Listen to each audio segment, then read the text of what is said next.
Bien, muy bien. Estamos haciendo la lectura sincrónica de los evangelios, una lectura en armonía de los evangelios. Esto nos viene bárbaro, sobre todo cuando tenemos que leer los que son los evangelios sinópticos. ¿Se acuerdan que venimos hablando sobre los evangelios sinópticos? Son estos evangelios, los tres primeros, Mateo, Marcos y Lucas, que nos narran hechos los mismos hechos de diferentes maneras, de diferentes perspectivas. Analizábamos uno de estos miércoles el Evangelio de Marcos, que es un evangelio más breve, es un evangelio que responde más a preguntas que había en ese momento. Hay un acuerdo entre los estudiosos, es el primer evangelio, o el primero que aparece. Después hablábamos sobre el Evangelio de Mateo, un evangelio dirigido un poco más a un público judío. Por eso Mateo hace muchísimas referencias al Antiguo Testamento, y los contextos desde donde presenta la persona de Jesús es un contexto para personas que están entendidas en la cultura y en la religión judía. Y hablábamos también de Lucas. Lucas, que hoy lo podríamos comparar con un periodista, un investigador, alguien que desde sus propias declaraciones hace un reconto de todo lo que fue sucediendo con Jesús y lo que es después en el libro de los Hechos, los primeros años de la iglesia. Hoy vamos a hacer una pausa entre los evangelios sinópticos. Hoy vamos a recoger el relato que hace Juan.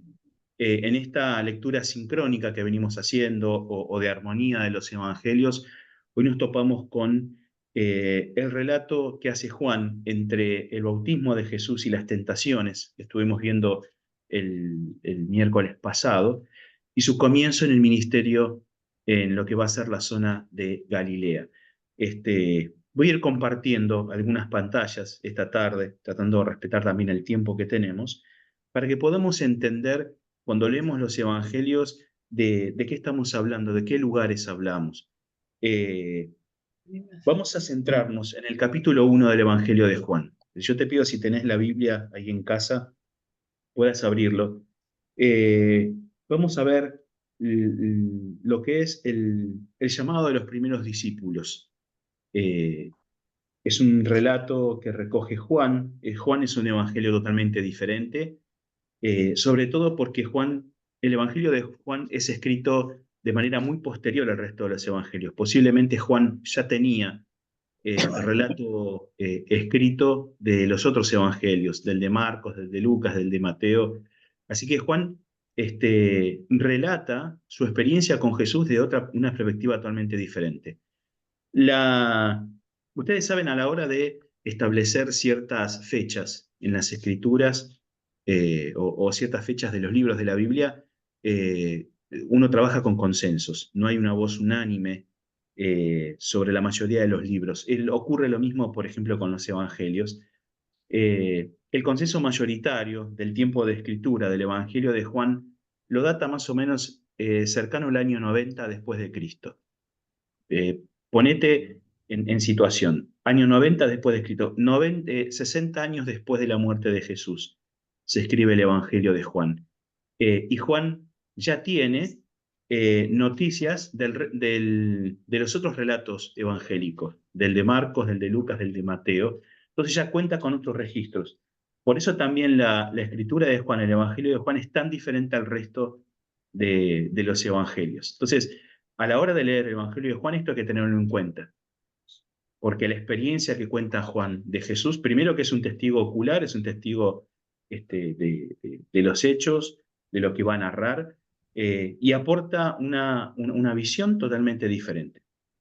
Entonces, lo que vamos a centrarnos en el día de hoy tiene que ver con un espacio que va de entre las tentaciones de Jesús, la salida de Jesús, el comienzo de su ministerio en Galilea, eh, y lo que va a ser el llamamiento de sus primeros discípulos y las primeras señales del ministerio de Jesús. Ahora vamos a verlo también gráficamente en uno de los mapas. Voy a participar a ver, voy a compartir una de las pantallas. Quiero que vean lo que estaba diciendo. A ver, aquellos que están en la computadora lo van a ver bien, aquellos que están en el teléfono lo van a ver más chiquitito. Pero acá estoy presentando un mapa. Este mapa nos presenta los lugares por donde Jesús se va a mover en su ministerio. Ven la manito ahí en la pantalla, ¿no? Yo estoy moviendo la manito y se ve. Sí, dice Mariana, dice que sí. Bien, muy bien. Mayormente Jesús se va a mover en el territorio de la provincia de Galilea. Esto es Galilea. Cuando vos lees en los evangelios Galilea, estamos hablando de una provincia que tiene diferentes ciudades. Jesús se va a mover su ministerio inicial en la provincia de Galilea. Esto es el territorio de Samaria, y acá abajo tenemos Jerusalén en la provincia de Judea. En los relatos evangélicos, en cualquiera de los 4 evangelios, vamos a ver que Jesús va y viene constantemente desde Galilea hasta Judea, sobre todo en la ciudad de Jerusalén. Y en estos primeros capítulos del Evangelio de Juan, nos vamos a encontrar que se van alternando los hechos que relata Juan en el Evangelio sobre la vida de Jesús entre la provincia de Galilea y la ciudad de Jerusalén. Nosotros hoy vamos a estar haciendo esta ida y vuelta entre la primera visita en el ministerio público de Jesús de Jerusalén y los primeros hechos o las primeras señales en la provincia de Galilea. Sobre todo nos vamos a encontrar con la ciudad de Caná, acá donde tengo la manito, y la ciudad de Capernaum. Capernaum, vos podés ver ahí en el mapa, está a orillas del mar de Galilea. Este es el mar de Galilea, donde Jesús calma la tormenta, uno de los hechos más conocidos por nosotros. Esta va a ser la base logística de Jesús en la mayor parte de su ministerio, la ciudad de Capernaum. Ahí tenían casa varios de los discípulos. Se dice que Jesús, su base era la casa de Pedro. Así que a partir de ahí, de Capernaum, Jesús va a moverse en todo el territorio de Galilea y hacia el sur de Jerusalén. ¿Estamos bien hasta acá? ¿Sí? Una duda, Sí, sí. consulta bien. Vamos a ir entonces al relato bíblico en esta noche, que nos ubica en el contexto en el cual el ministerio de Juan el Bautista y el ministerio de Jesús comienzan a correr de manera paralela. Acuérdense, habíamos visto el miércoles pasado el testimonio, y el miércoles anterior también, hablando sobre el testimonio de Juan el Bautista. Juan el Bautista tenía bien en claro que él era el antecesor de quien iba a ser después el Mesías. Él, en todo su ministerio, venía afirmando que él no era lo importante, él era una señal, alguien que iba a señalar, el que iba a marcar el inicio del ministerio o de la aparición del Mesías. ¿Quién es este Mesías? Estoy haciendo toda una introducción para que nos situemos. ¿Qué quiere decir la palabra Mesías? A ver, gran pregunta vengo haciendo estos días. ¿Qué quiere decir la palabra Mesías? Ungido. Ungido, muy bien, no es el enviado, es ungido. Mesías. ¿Y la palabra Cristo qué quiere decir? Ungido también. Muy bien, buenísimo. La palabra Mesías es en hebreo, la palabra Cristo es en griego, las dos quieren decir lo mismo, quiere decir ungido. El ministerio de Juan el Bautista es un ministerio dedicado a señalar la aparición del ungido. El ungido en la cosmovisión del Antiguo Testamento era alguien dedicado por Dios, era alguien con una dedicación especial para Dios, que iba a venir a abrir una nueva etapa. Jeremías y Ezequiel venían hablando en la antigüedad sobre un nuevo pacto. Ese nuevo pacto iba a estar inaugurado por el ungido, por el Mesías, por el Cristo. Y Juan el Bautista tenía el privilegio de señalar la aparición de ese Cristo, de ese Mesías, de ese ungido, que iba a venir a abrir una nueva etapa, una nueva era de parte de Dios. Entonces, en este contexto, los evangelios nos dicen que Jesús se somete al bautismo de Juan el Bautista, que era su primo, y antes del relato que vamos a ver hoy en Juan capítulo 1, Juan el Bautista comienza a proclamar que Jesús es el Cordero de Dios que quita el pecado del mundo. Abiertamente, Juan comienza a decir: muchachos, este es el que estamos esperando. Yo no soy la estrella, yo no soy importante, el importante es Él, así que escúchenlo a Él. ¿Por qué es importante marcar el contexto? Porque los primeros discípulos van a estar relacionados con ese mensaje de Juan el Bautista. Vamos a ir al capítulo 1 del Evangelio de Juan, versículo 29.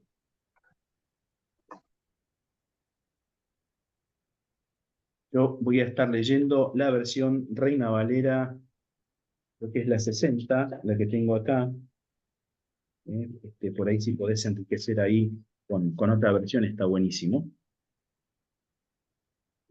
Capítulo 1 del Evangelio de Juan, versículo 29, dice: el siguiente día vio Juan a Jesús que venía a él y dijo: He aquí el Cordero de Dios que quita el pecado del mundo. Este es aquel de quien yo dije: después de mí viene un varón, el cual es antes de mí, porque era primero que yo. Y yo no le conocía, mas para que fuese manifestado a Israel, por esto vine yo bautizando con agua. También dio Juan testimonio diciendo: vi al Espíritu que descendía del cielo como paloma y permaneció sobre él. Y yo no lo conocía, pero el que me envió a bautizar con agua, aquel que me dijo: sobre quien veas descender el Espíritu y permanece sobre él, ese es el que bautiza con el Espíritu Santo. Y yo le vi y he dado testimonio de que este es el Hijo de Dios. Bien, muy importante el mensaje de Juan, muy importante. ¿Por qué? Acuérdense de esta frase: nuevo pacto. Tanto Jeremías como el profeta Ezequiel habían anticipado que Dios iba a hacer un nuevo pacto con su pueblo. ¿Cuál era el antiguo pacto?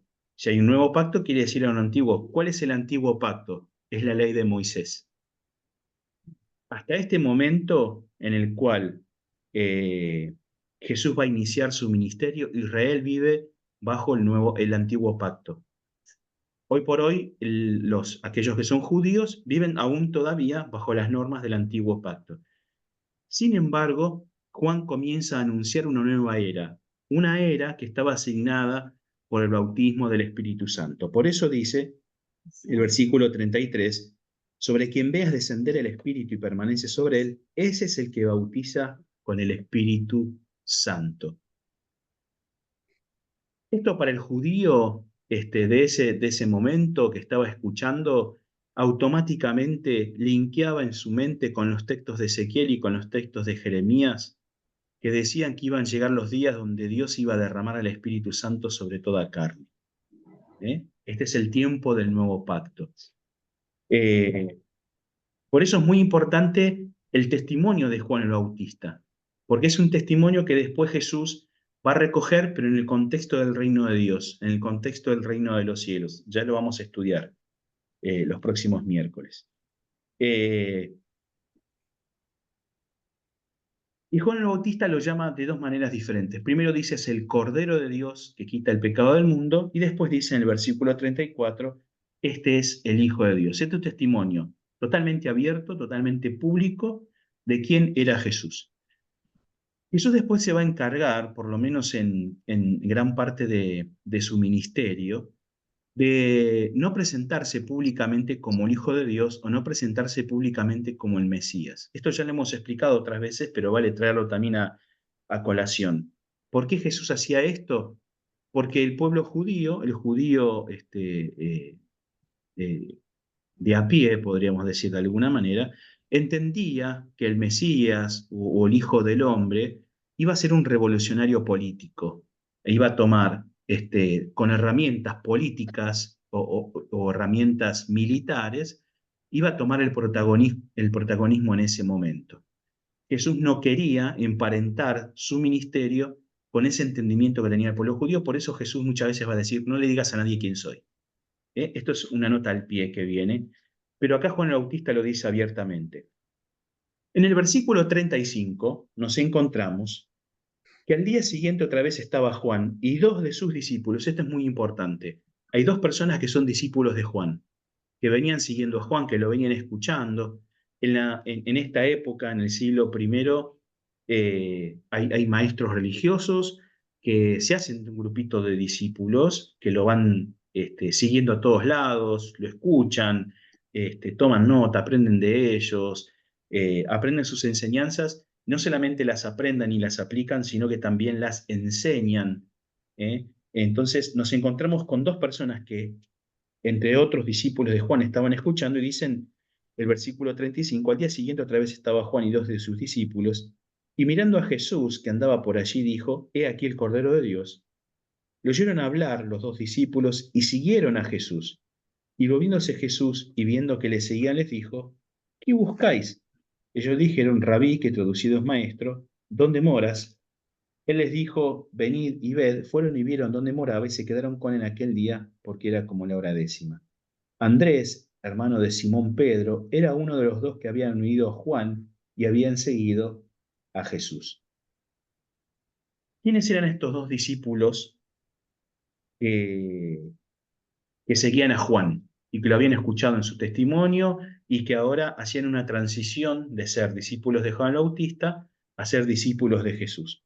Bueno, el texto nos dice claramente que el primero de ellos era Andrés. El versículo 40 nos habla de que Andrés es uno de ellos, pero el texto nunca nos dice quién es el otro.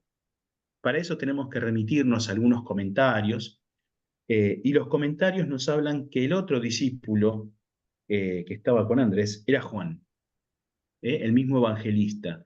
Juan nunca se va a dar a conocer por su nombre propio en su evangelio. Muchas veces se va a referir a él mismo como el discípulo amado, por ejemplo. Pero sí hay consenso entre los estudiosos y los comentaristas que Juan era el otro de los discípulos que estaba siguiendo a Juan. Tenemos A Jesús. entonces, sí, ¿alguna pregunta por ahí? ¿Algún comentario? Decirle. Era, ¿cómo es? Andrés y Juan el que le seguía a Jesús. Yo no sé si leí donde decía Andrés y el otro,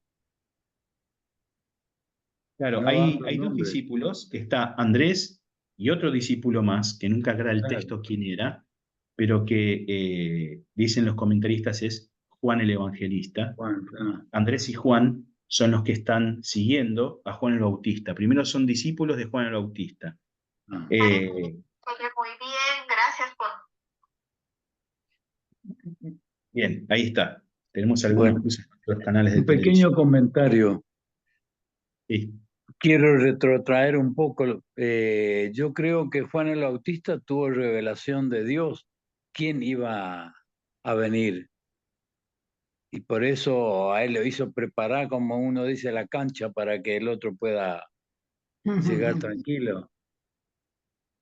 Y Juan el Bautista preparó, como él mismo dijo, yo le bautizo con agua, pero después viene el que le va a bautizar con el Espíritu Santo.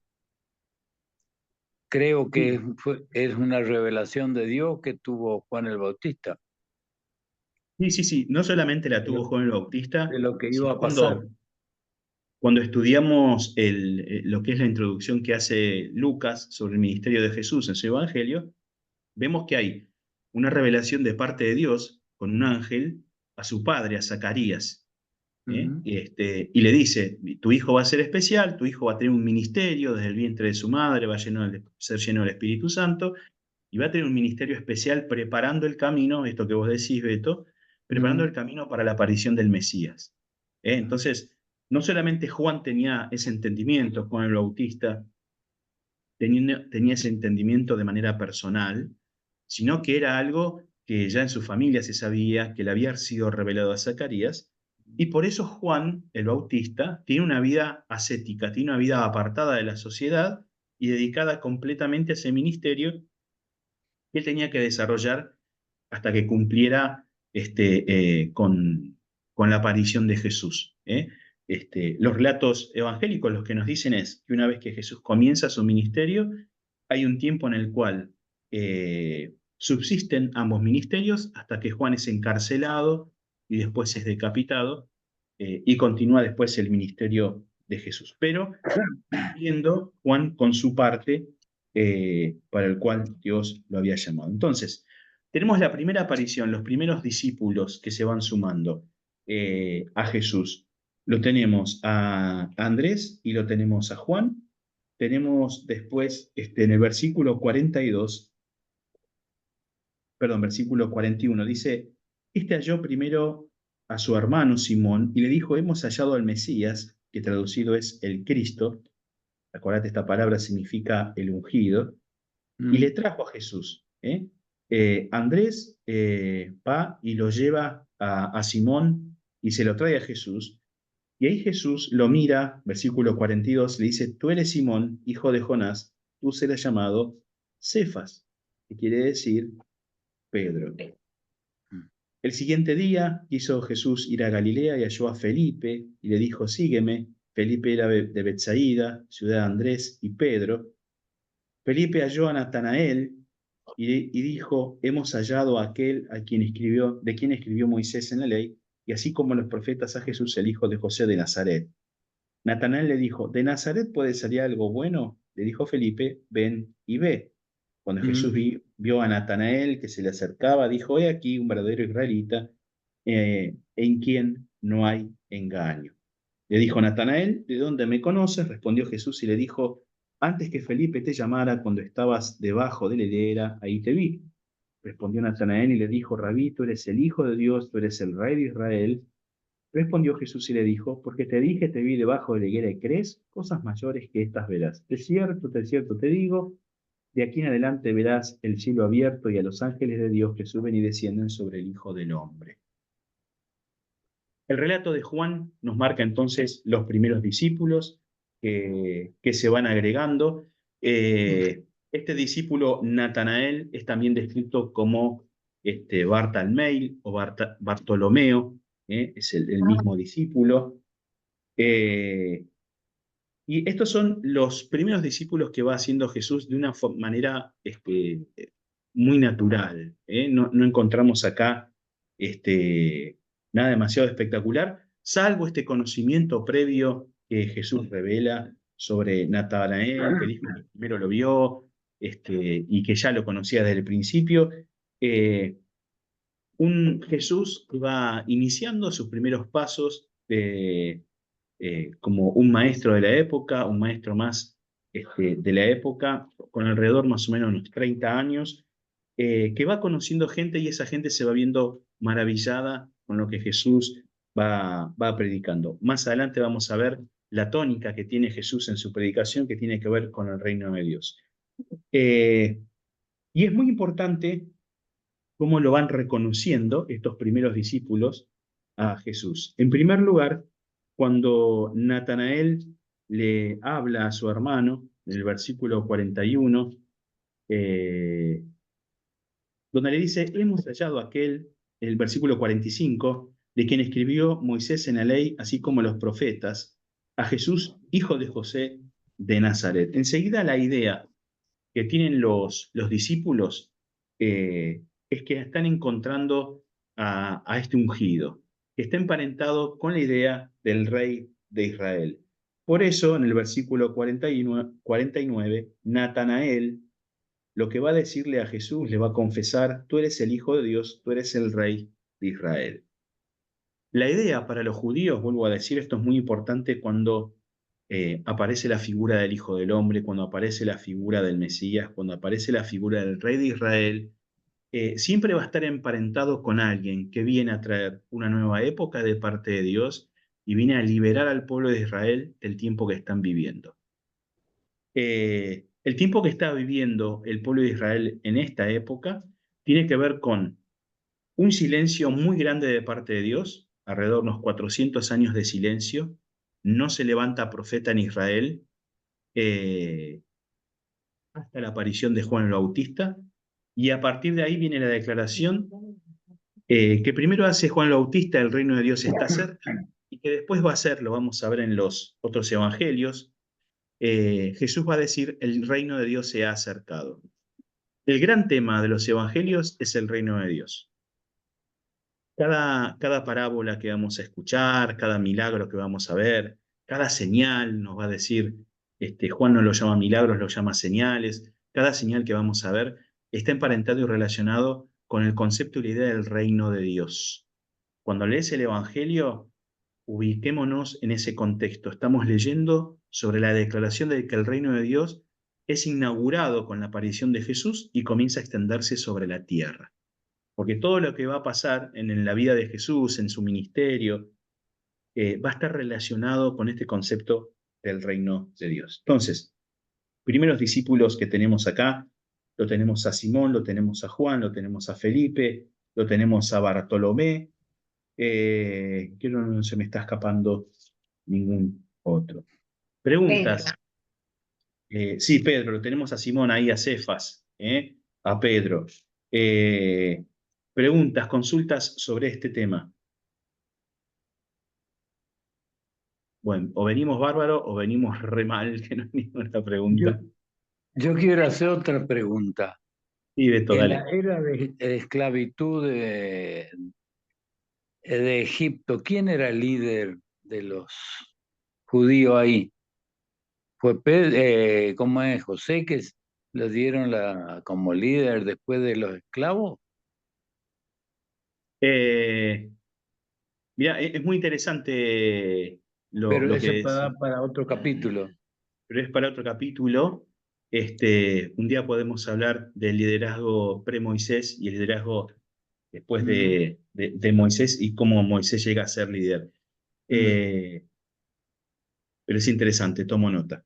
Bien, Bueno, entonces, primeros discípulos, tomen nota de esto, la relación que hay. Es, a veces cuando hacemos la lectura de los evangelios nos perdemos un poco en la línea de tiempo, pero tenemos la aparición primero de Juan el Bautista como profeta. Después de sí. 400 años de silencio, Juan el Bautista comienza a decir, algo va a pasar, muchachos, presten atención, preparen sus corazones, por eso el llamado arrepentimiento, arrepiéntanse, va a venir ahora alguien que va a poner en orden las cosas, viene una nueva era de parte de Dios, yo lo bautizo con agua, lo voy a bautizar con Espíritu Santo, y en ese contexto aparece Jesús, no haciendo grandes apariciones públicas, simplemente lo vemos enseñando, recorriendo Galilea. El ministerio de Juan el Bautista comienza a decrecer y el ministerio público de Jesús comienza a crecer y se comienzan a sumar a sumar los nuevos discípulos en el marco de esta predicación o este testimonio de Juan el Bautista. ¿eh? Hay una continuidad en el relato evangélico de esto, no son cosas que se cortan y aparece otro automáticamente, no hay una continuidad.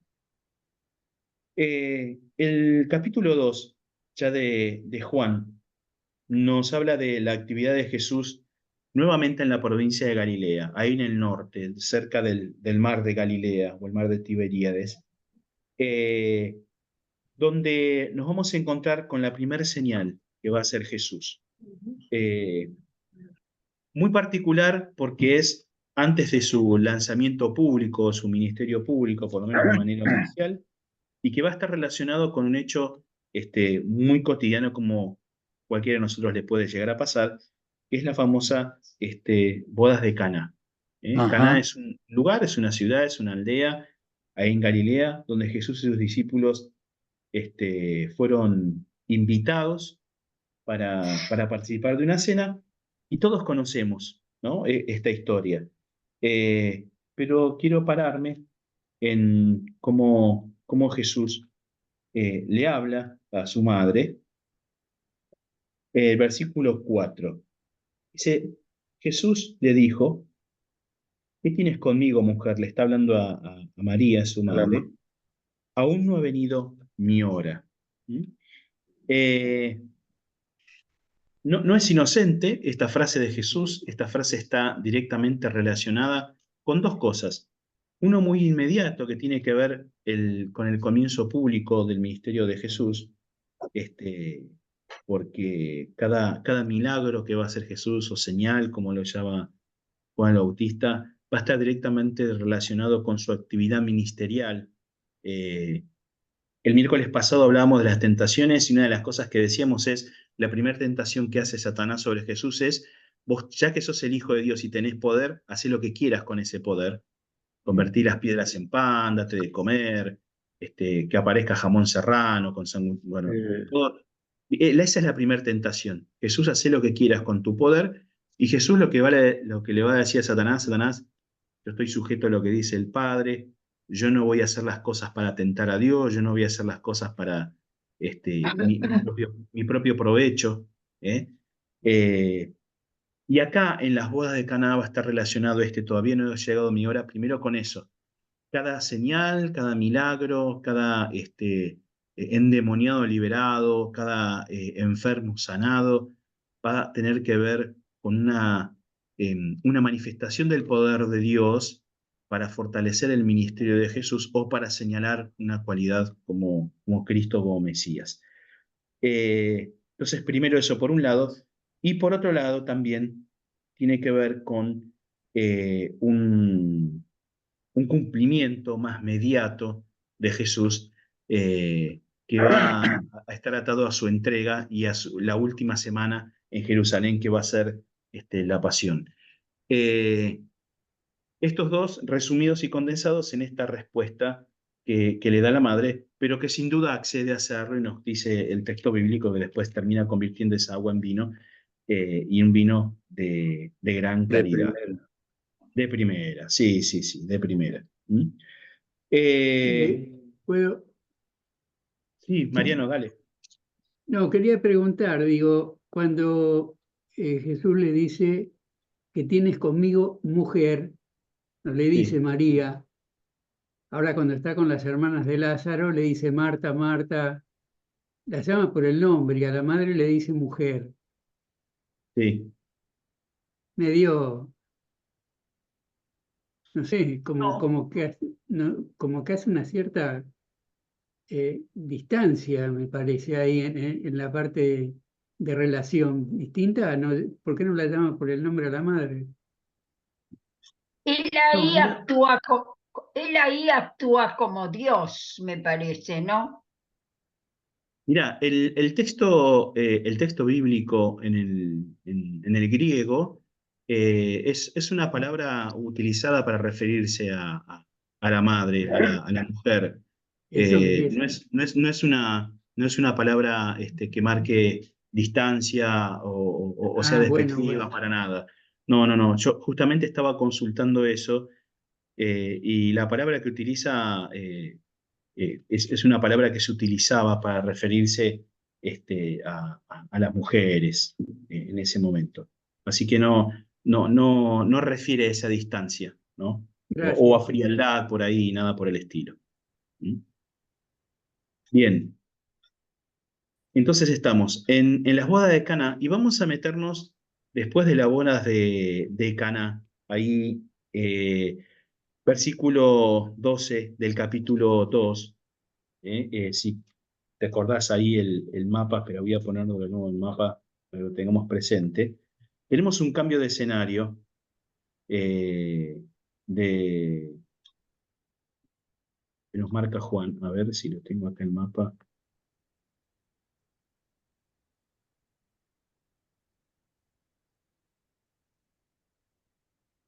Ahí está. Ahí creo que lo pueden ver. Se Eh, se fue de Galilea a otro lugar. Ahí está. Mirá, tenemos el relato recién de Caná. Acá ves un montón de flechas que lo vemos participando Jesús en toda la zona. De acá de Caná nos va a decir ahora el relato de Juan que va a ir a Capernaum. Mm. Desde el versículo 11 y versículo 12 de este capítulo 2 lo vemos a Jesús haciendo señales ahí en Caná de Galilea. Y en el que versículo 12 nos dice que después de esto se fueron a Capernaum, que era donde ahí tenía su base logística. Y el versículo siguiente nos dice que viene el tiempo de la Pascua. Cada vez que venía el tiempo de la Pascua, la costumbre era que los judíos se fueran hacia dónde, hacia Jerusalén. Y Jesús cada festividad que había se iba para Jerusalén. Y nos encontramos acá con un relato que muchas veces trae alguna discusión entre los comentaristas y que tiene que ver con la limpieza del templo. ¿eh? Eh, la, la mayoría de los comentaristas, fíjate acá, desde Capernaum, fueron hacia el sur hasta Jerusalén. ¿eh?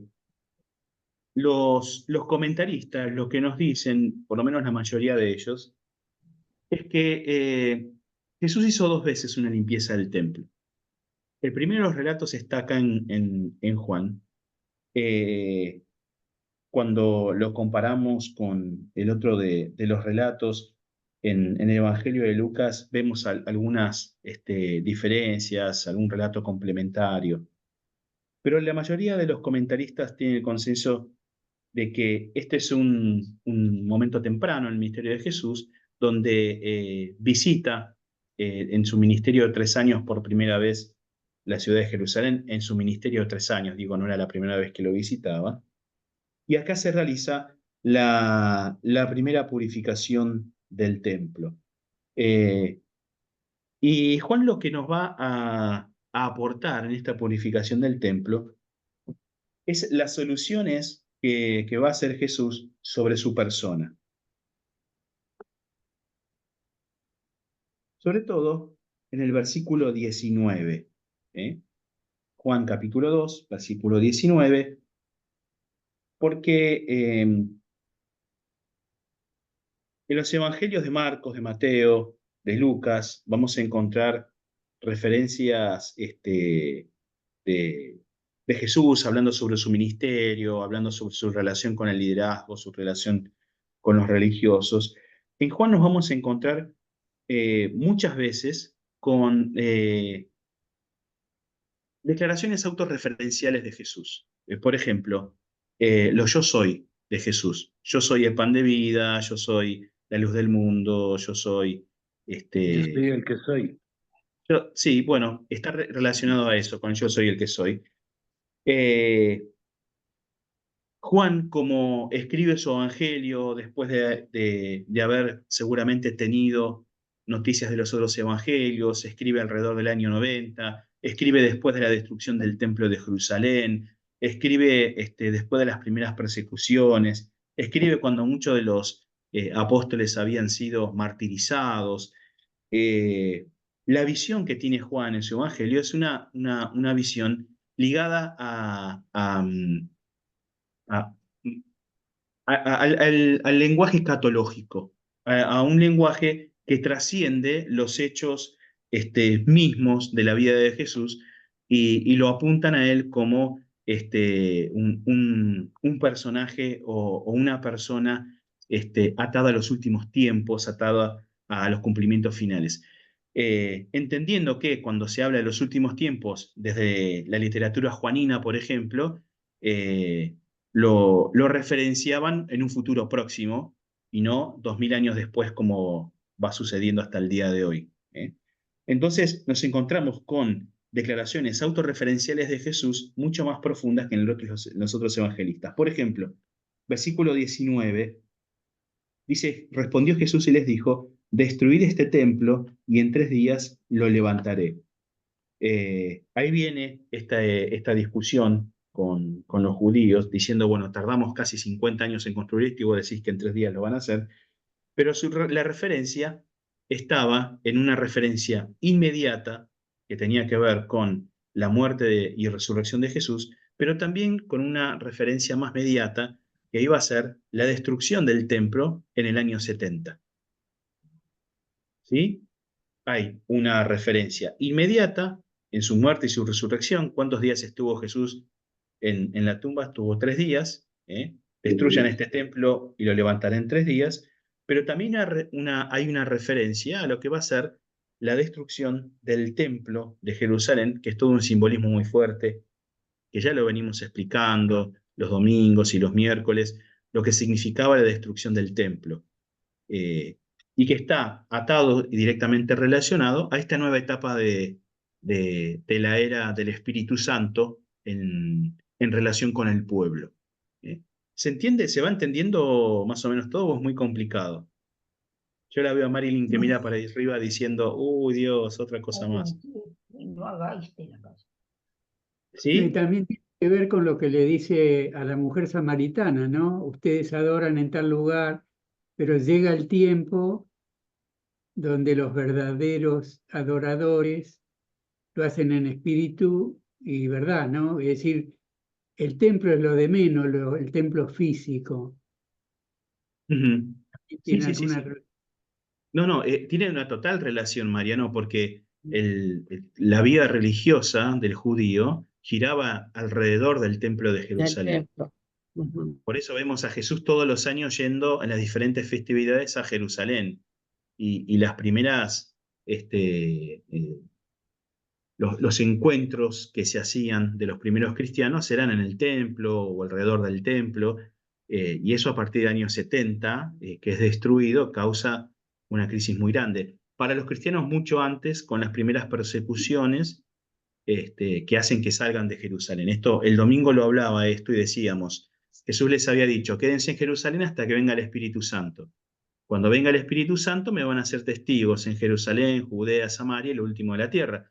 Pero a los discípulos les gustó tanto esta nueva etapa del Espíritu Santo que se quedaron en Jerusalén y tuvieron que venir las persecuciones para que los primeros creyentes fueran desperdigados alrededor de Judea, de Samaria y muchos otros lugares, y sacarlos ahí de Jerusalén. Cuando el templo se destruye en el año 70, no había muchos creyentes ya en Jerusalén porque habían sido echados de ese lugar. Bueno, entonces, esta referencia de Jesús es muy importante porque nos habla también del tipo de relato que va a tener Juan sobre la persona de Jesús con estas declaraciones autorreferenciales, que van a apuntar de maneras inmediatas y de maneras mediatas también.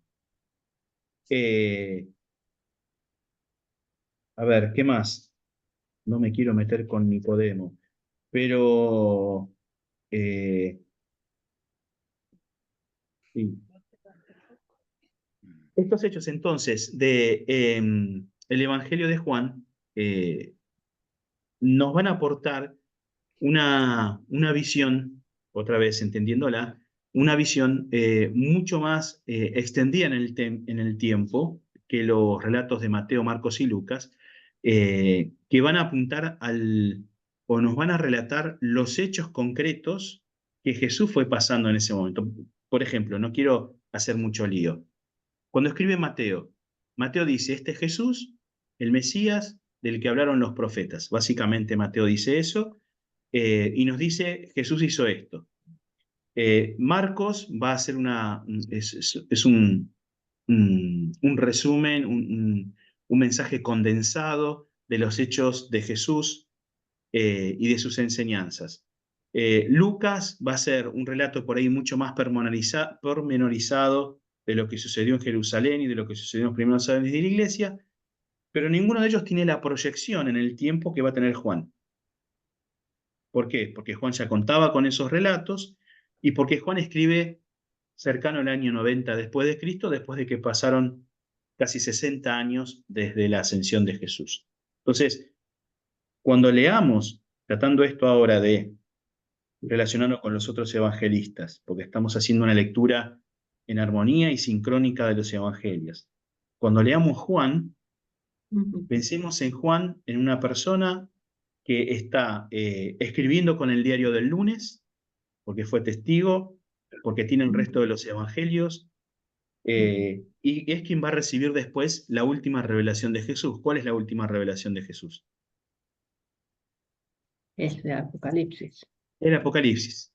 El Apocalipsis. Entonces, Juan está escribiendo con un montón de información el Evangelio que el resto de los evangelistas no tienen.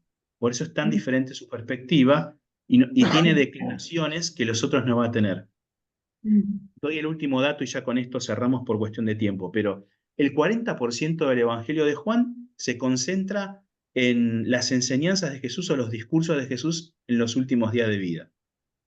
Que lo tenemos ahí, creo que es desde el capítulo 13 al capítulo 17, si mal no recuerdo, nos va a hablar de los últimos días de Jesús en declaraciones tremendas, muy profundas, de lo que él piensa, de lo que él siente, de lo que hay en su corazón y de lo que él mira hacia adelante, lo que va a ser la iglesia.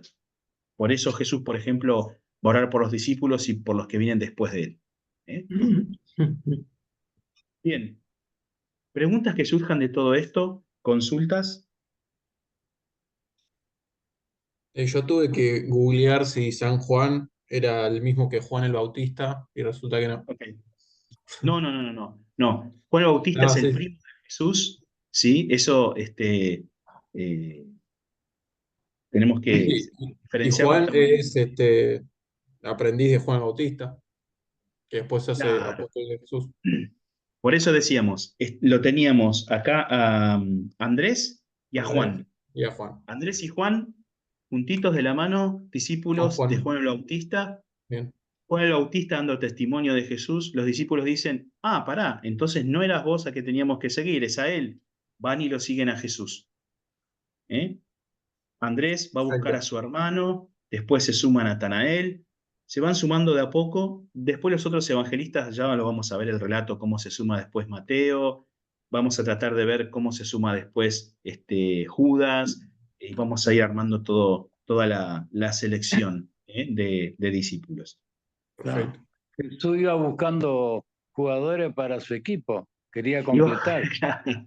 quería Claro. completar. Ah, Algunos eran goleadores y otros eran medios patadura, pero igual así el equipo salió campeón.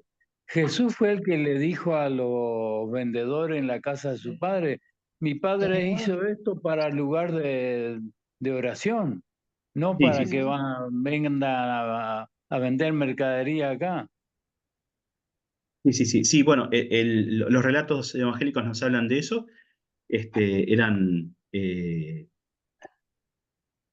A ver, a veces, no sé si les ha pasado a ustedes pasar hoy por hoy por iglesias católicas donde tienen diferentes puestos en la entrada de las iglesias, que te venden la estampita, la velita, el crucifijo, qué sé Sí, yo. Bueno, algo muy similar a eso. El templo requería, el templo de Jerusalén requería cumplir con ciertos elementos que uno tenía que llevar para el sacrificio de animales. Esto lo hablamos el domingo también, sobre el tema del sacrificio de animales. Y el templo de Jerusalén funcionaba con una moneda, no sé, el peso del templo, no me acuerdo ahora exactamente el nombre. Y vos que venías de otro lugar, venías con tu moneda, venías con patacones, venías con, no sé qué moneda los, que, tienen ahí en la los República de quebrachos, Corrientes, pero los quebrachos. los quebrachos, venías con tus monedas y tenías que cambiar ahí el dinero del templo. Entonces, había toda una serie de puestos y esos son los puestos que Jesús saca porque hacían trampa, cambiaban mal, pesaban mal las cosas.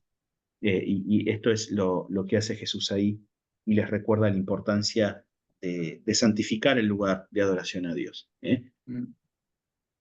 Bien. ¿Qué se llevarían? ¿5 o 6 meses más o menos de diferencia entre los dos, los primos? Sí, 6 meses. 6 meses más o menos. 6 meses se llevaban entre Juan el Bautista y Jesús. Así que más o menos tienen unos 30 años los dos, Claro. cuando lo encontramos cruzándose en los relatos de los evangelios. Bien, vamos a tenernos entonces hasta acá el día de hoy.